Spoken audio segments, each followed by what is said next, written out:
আসসালামু আলাইকুম। সবাইকে স্বাগতম আমার এই নতুন ভিডিওতে। আশা করি আপনারা সবাই ভালো আছেন। আজকে আমি আপনাদের সাথে শেয়ার করব কিভাবে আপনি আপনার নষ্ট এয়ারপডস ঠিক করতে পারেন। আমি এই ভিডিওতে আপনাদের দেখাবো একটি ব্যাটারি পরিবর্তনের মাধ্যমে 90% এয়ারপডসই ঠিক করা সম্ভব। আপনিও পারবেন, তাহলে চলুন শুরু করা যাক। প্রথমে আমাদের এয়ারপডসটি খুলে নিতে হবে। এটি করার জন্য আমরা কিছু বিশেষ টুলস ব্যবহার করব।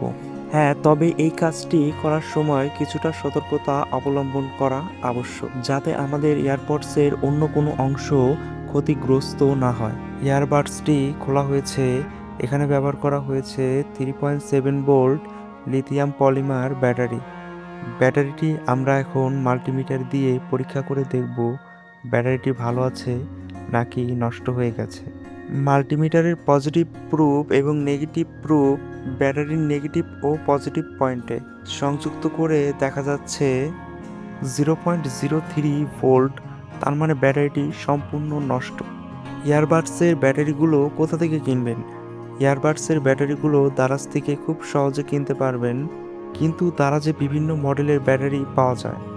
আপনি যদি সব থেকে ভালো মানের ব্যাটারিটি কিনতে চান, তাহলে অবশ্যই আমার চ্যানেলটি সাবস্ক্রাইব করে কমেন্ট করে জানাবেন। আমি ব্যাটারিটি কেনার লিংক কমেন্টে জানিয়ে দিব। এই ব্যাটারিটি একটি চাইনিজ ব্র্যান্ডের অরিজিনাল ব্যাটারি, যেটি খুবই ভালো মানের।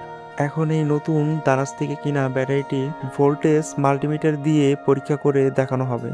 দেখতে পাচ্ছেন আপনারা এখানে 3.92 ভোল্ট দেখাচ্ছে, তার মানে এটি একটি ভালো ব্যাটারি।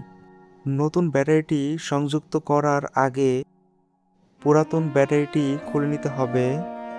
ব্যাটারিটি খুলে নেওয়ার জন্য সোল্ডারিং আয়রন প্রয়োজন হবে। লক্ষ্য রাখতে হবে সোল্ডারিং আয়রনের ফিট প্লাস্টিকের সাথে যেন সংযুক্ত না হয়, তাহলে প্লাস্টিক পুড়ে যেতে পারে, সেক্ষেত্রে দেখতে সুন্দর লাগবে না। ব্যাটারিটি খুলে নেওয়া সম্পূর্ণ হয়েছে। এই পর্যায়ে একটি গুরুত্বপূর্ণ জিনিস দেখানো হবে। দেখতে পাচ্ছেন এখানে একটি আমি ছোট ফ্যান বানিয়ে নিয়েছি, যাতে সোল্ডারিং আয়রনের ক্ষতিকারক ধোঁয়া আমার নিঃশ্বাসের সাথে আমার ভেতরে চলে না যায়। সোল্ডারিং আয়রনের ধোঁয়া মানবদেহের জন্য খুব ক্ষতিকর। এটি নিয়ে একটি বিস্তারিত ভিডিও দেওয়া রয়েছে আমার ইউটিউব চ্যানেলে, আপনারা অবশ্যই ভিডিওটি দেখে নেবেন। নতুন ব্যাটারিটি এখন সংযুক্ত করা হবে।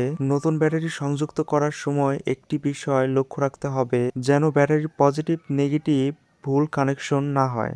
ইয়ারবাডসের লাল তার ব্যাটারির পজিটিভে সংযুক্ত করতে হবে এবং কি ইয়ারবাডসের কালো তার ব্যাটারির নেগেটিভে সংযুক্ত করতে হবে।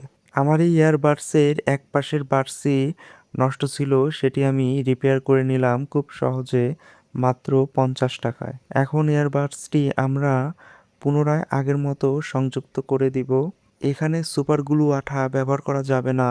সুপার গ্লু আঠা ব্যবহার করলে তাহলে পরে আর খুলতে পারবেন না কোনো সমস্যা হলে। ইয়ারবাডসটি ভালো হয়ে গেছে, আমি আপনাদের দেখাতে পারলাম না, কারণ আমার একটি ফোন যেটি দিয়ে আমি ভিডিও তৈরি করছি।